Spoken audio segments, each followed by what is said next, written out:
अस्सलाम वालेकुम। हक़ मौजूद जी सिंध जी लतीफ़।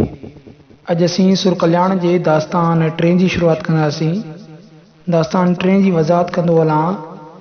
पिरीं पाण ई पीड़ा ॾींदड़ आहिनि ऐं पाण ई ॾुख लाहींदड़ आहिनि। वेज उन में रतीअ जेतिरो बि फ़र्क़ु आणे नथा सघनि।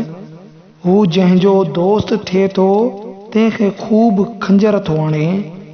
हू मजलिस में मिठो थो लॻे पर अंदर में निहायत ज़ालिम आहे। हू पंहिंजे आशिक़नि जूं रॻूं थो सोझे।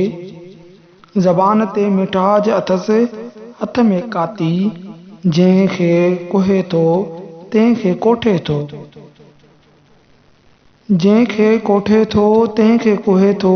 छिनण तोड़े ॻंढण संदसि वस आहे। छिनण तोड़े ॻंढण संदसि वस आहे।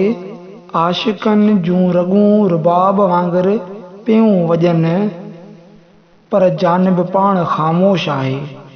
संदसि तरफ़ां जेकी पड़ पिए सो मिठाई आहे। नींहं वारनि लाइ कुसण कुर्ब आहे ऐं मरण मुशाहिदो। सुर कल्याण जे दास्तान 3 जो बेत पहिरियों।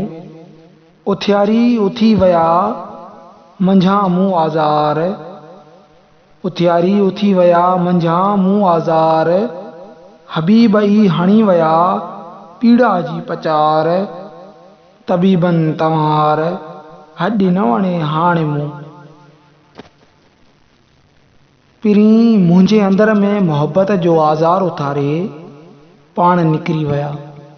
मूंखे महबूब आशिक़नि जी बीमारी ॾेई हली विया।